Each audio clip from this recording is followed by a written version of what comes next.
हाय, तो कैसे हैं आप सभी लोग।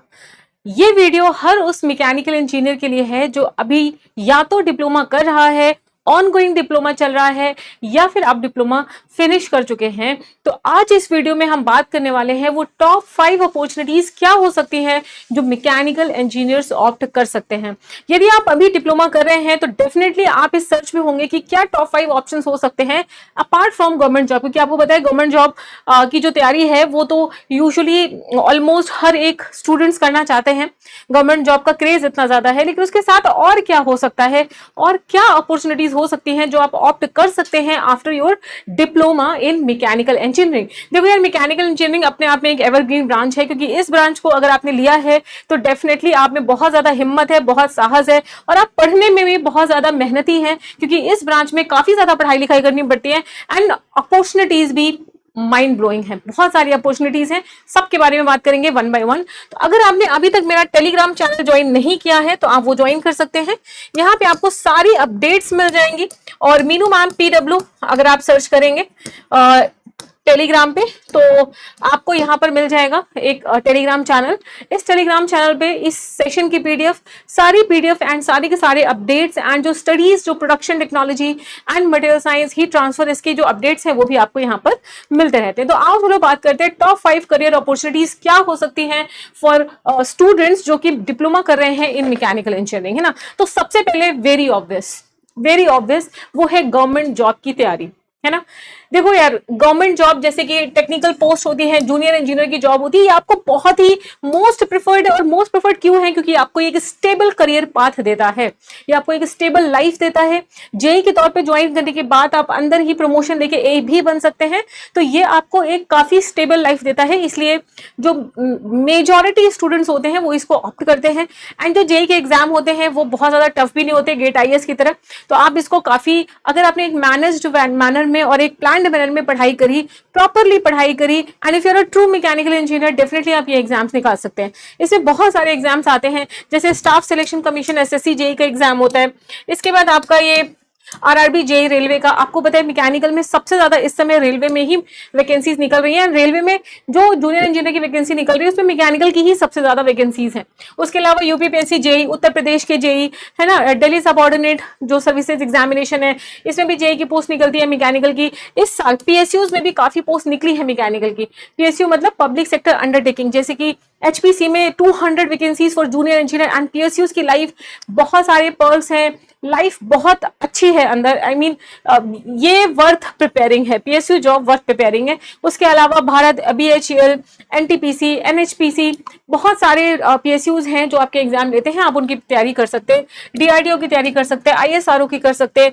BARC में भी सीट्स निकली थी, है ना, 300+ सीट्स निकली थी BRC में, BTSC जेई में, RPSC जेई में।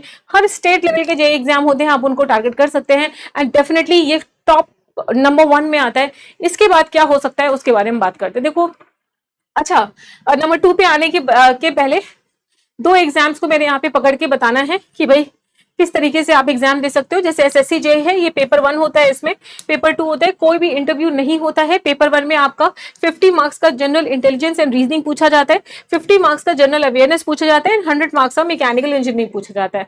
जब आप पेपर 1 को क्वालिफाई कर लेते हैं तब आप पेपर 2 दे सकते हो। यहाँ पर मैकेनिकल इंजीनियरिंग के यहाँ 300 मार्क्स का पेपर होता है 2 आवर्स का, और नेगेटिव मार्किंग इसमें अच्छी खासी होती है, तो इसको यहाँ पर आप ऑप्ट कर सकते हैं। इस तरीके से कुछ एग्जाम दे सकते हैं। ऐसे ही RRB जेई का एग्जाम है, CBT 1 जस्ट क्वालिफाइंग है। मैथ्स 30 मार्क्स की आती है, reasoning 25 marks, general awareness 15 marks, science 30 marks की, कंप्यूटर 5 मार्क्स के। जब इसे आप क्वालिफाई कर लेते हो और इसके मार्क्स जो है आपके टोटल में नहीं ऐड होते, फिर आप CBT 2 दे सकते हो। इसमें मैकेनिकल इंजीनियरिंग के 100 क्वेश्चन पूछे जाते हैं, physics chemistry 15, basic computer 10, pollution and environment के 10 एंड जनरल अवेयरनेस के 15। नेगेटिव मार्किंग इसमें भी होती है। कुछ इस तरीके से पेपर होते हैं, फिर आपको फाइनल लिस्ट निकलता है और आपको यहाँ पर पोस्टिंग मिल जाती है। कोई इंटरव्यू नहीं होता है अभी तक भी। जेई के बहुत ही कम ऐसे पेपर होते हैं जिसमें इंटरव्यू हो, जनरली रिटर्न करके ही यहाँ पर आपको डॉक्यूमेंट वेरिफिकेशन करा के पोस्टिंग दे दी जाती है, ठीक है। अच्छा, नेक्स्ट नंबर 2 पे क्या है, अच्छा, गवर्नमेंट की सैलरी भी यहाँ पर मैं आपको बता दूं, जब आप यहाँ पर एसएससी जेई आरआरबी जेई में जाते हैं तो 60,000 से लेकर के 70,000 जो है आपको सैलरी मिल जाती है। उसके साथ साथ एडिशनल पर्क्स भी हैं, अलाउंसेस हैं, जॉब की सिक्योरिटी है, बियॉन्ड द बेस सैलरी के ऊपर भी बहुत कुछ यहाँ पर आपको अवेलेबल करवाया जाता है। ठीक है, इसके बाद सेकंड नंबर पे जो मैं यहाँ पर बताने वाली हूँ वो है private sector jobs.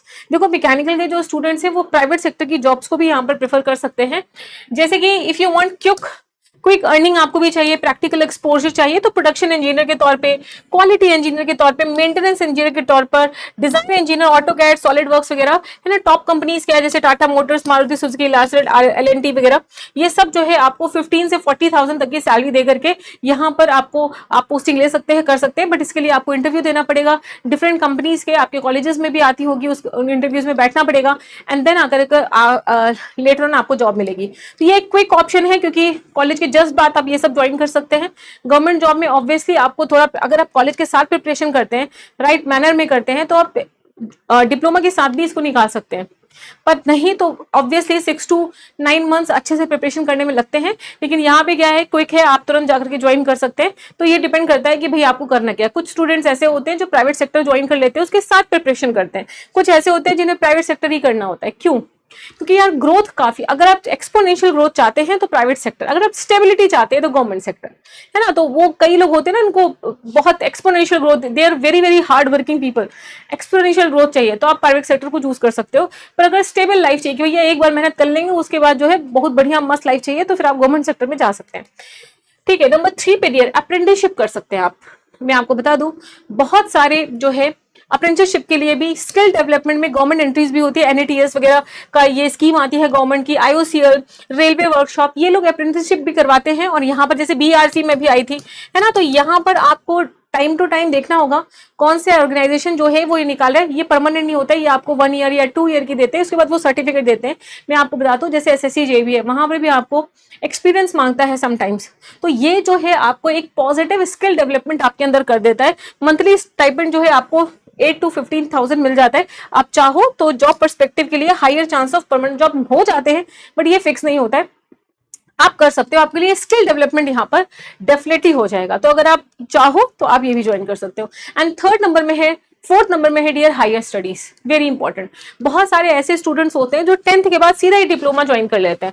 Usually 18 years में 10th होता है आपका, 21 ईयर के आप होते हैं अगर आपने 10th के बाद सीधा डिप्लोमा ज्वाइन किया है। तो अगर आप डिप्लोमा खत्म कर रहे हैं, महज 21 ईयर के होते हैं। ऐसे केस में बहुत सारे कैंडिडेट्स ऐसे होते हैं जो हायर स्टडीज के लिए जाना चाहते हैं, तो आप हायर स्टडीज के लिए भी जा सकते हो, which is also very good option. जैसे कि आप बीटेक के लिए जा सकते हो। एंड बहुत अच्छी बात यह है कि जब आप बीटेक में जाते हैं ना, तो आपको लैटरल एंट्री के थ्रू वहां पर एंट्री मिलती है। 1 ईयर आपको, मतलब फर्स्ट ईयर आपको नहीं पढ़ना होता है, सेकंड ईयर में डायरेक्ट एंट्री मिलती है, तो 1 ईयर वहां पे बच जाता है। नेक्स्ट 3 ईयर में आप बीटेक कर सकते हो, और बीटेक के बाद बहुत सारी अपॉर्चुनिटीज खुल जाती है, जैसे गेट और आईएएस जैसे एग्जाम भी आप दे सकते हो। तो ये भी एक बहुत अच्छा ऑप्शन है। I have seen so many students जो लैटरल एंट्री के तौर पर बीटेक ज्वाइन कर लेते हैं और फिर एसएससी जेई, आरआरबी जेई ऐसे तैयारी करते हैं। क्योंकि देखो, हर व्यक्ति के, हर स्टूडेंट के दम का नहीं होता है कि आप बस फ्री बैठ करके गवर्नमेंट एग्जाम की तैयारी कर रहे हो, है ना। वो काफी स्ट्रेसफुल होता है। तो स्टूडेंट्स क्या करते हैं, या तो अप्रेंटिसशिप ज्वाइन कर लेते हैं, या तो फिर ये बीटेक ज्वाइन कर लेते हैं, या तो कोई प्राइवेट कंपनी ज्वाइन कर लेते हैं, उसके साथ तैयारी करते रहते हैं, ऑनलाइन स्टडीज करते रहते हैं, और फिर जाकर के सिलेक्ट हो जाते हैं। तो ये भी, और ये अगर आप कर लेते हैं, तो मान लीजिए आप जेई के तौर पर सिलेक्ट होते हैं आईओसी या किसी पीएसयू में, है ना। तो अगर आपका बीटेक कंप्लीट हो गया है, तो डियर आपको वहां एई की पोस्ट में, या आप कह सकते हो मैनेजरियल पोस्ट में जो गेट से मिलती है, उसमें भी अंदर का एग्जाम देकर आप प्रमोट हो सकते हैं। So this is a very good thing. मैं यूजुअली स्टूडेंट्स को यही सजेस्ट करती हूँ कि डिप्लोमा के बाद आप बीटेक ज्वाइन कर लो और बीटेक के साथ तैयारी करो, क्योंकि उससे क्या है, आपको एक डिग्री भी मिलती जाएगी और आपको ये नहीं लगेगा कि आप टाइम वेस्ट कर रहे हो। और उसके साथ साथ आप जब तैयारी कर रहे हो, जेई जैसे एग्जाम निकालो, मान लो एचपीसी जेई की अभी 200 सीटें आई हैं, आप अगर वो निकाल लोगे, तो फिर आप बीटेक भी हो रखा है आपका, तो आपको पता है महज 3 से 4 साल में इंटरनल पेपर देके आप उसी मैनेजरियल पोस्ट में पहुंच जाओगे। मैनेजमेंट ट्रेनी जिसे कहते हैं, जो गेट के बाद स्टूडेंट चाहते हैं। आप बीटेक करोगे, फिर गेट दोगे, गेट के बाद रिक्रूट होते हैं, आप सीधे उसी पोस्ट में पहुंच जाओगे। तो वो इक्विवेलेंट होता है ना। बस बहुत सारे कैंडिडेट्स को पता नहीं होता है क्या करना है ना। तो ये बहुत I am telling you this is one of the finest thing that can happen right now, ठीक है। तो आप चाहो तो लैटरल एंट्री के तौर पे एडमिशन ले लीजिए, बीटेक सेकंड ईयर में डायरेक्टली मैकेनिकल, मैकेट्रॉनिक्स, ऑटोमोबाइल इसमें ले सकते हैं, फिर आप गेट दे सकते हैं, पीएसयू पे जा सकते हैं, एमटेक भी कर सकते हैं। आप आईआईटी से एमटेक कर लो, बेटर प्राइवेट जॉब रोल्स आपको यहाँ पर मिल सकती है। BTech while lateral entry is powerful upgrade, but वो गेट ये सब के लिए भी आपके जो अपॉर्चुनिटीज है इसको ओपन कर देता है, ठीक है। उसके बाद पांचवा है स्किल बेस्ड करियर। समझ रहे हो, जैसे कि मैं आपको बताऊं एज अ मैकेनिकल इंजीनियर बहुत सारे ऐसे सॉफ्टवेयर्स हैं एंड एआई रोल्स हैं जो आपको आने चाहिए, है ना। जैसे कि आप ऑटोकैड, सॉलिडवर्क्स, केटिया, ये सब सॉफ्टवेयर में आपको काम करना आता है, आपको सीएनसी प्रोग्रामिंग आती है, आपको कंप्यूटर न्यूमेरिक कंट्रोल मशीनिंग आती है, रोबोटिक्स एंड ऑटोमेशन आता है, एचवीएसी डिजाइनिंग, आपने heating and ventilation, air conditioning भी पढ़ रखा है या उस पर कोर्सेज कर रखे हैं, इंडस्ट्रियल सेफ्टी पे कोर्सेज कर रखे हैं। अगर आप ये स्किल बेस्ड कोर्सेज कर लेते हैं तो प्राइवेट नौकरियों में आपको बहुत अच्छा हाइक मिल सकता है, ये बात आप मान के चलिए। इस समय वैसे भी एआई का ही जमाना है, अगर आपने मैकेनिकल इंजीनियरिंग के साथ एआई को इंटीग्रेट कर लिया और ये सारी स्किल्स आपने सीख ली तो डियर आप फ्रीलांसिंग से भी बहुत सारा अमाउंट जो है, पैसा जो है यहाँ पर अर्न कर सकते हैं without any doubt. But the thing is that लोगों को यहाँ पर ना वो एक रास्ता नहीं पता होता है। गवर्नमेंट जॉब का रास्ता सीधा सीधा दिख रहा होता है कि पढ़ेंगे, पेपर देंगे, सिलेक्ट हो जाएंगे। ये क्या, इसका रास्ता यूजुअली लोगों को सीधा सीधा नहीं दिख रहा होता है, इसलिए लोग इसको इग्नोर मार देते हैं। लेकिन मैं आपको बता दूं, अगर आप इसको ऑप्ट करते हो तो this is also going to give you a huge career opportunity in future, क्योंकि आपको पता है आगे आने वाला जो समय है वो एआई का ही होने वाला है। तो डियर ये टॉप 5 अपॉर्चुनिटीज थी जो आप यहाँ पर ऑप्ट कर सकते हैं। अगर अभी तक आपने मेरा टेलीग्राम चैनल नहीं ज्वाइन किया है तो मीनू मैम PW यहाँ पर ज्वाइन कर सकते हैं एंड आपको सारी अपडेट मेरी तरफ से यहाँ पर मिलती रहेगी। So all the very best for your future. Thank you so much for joining.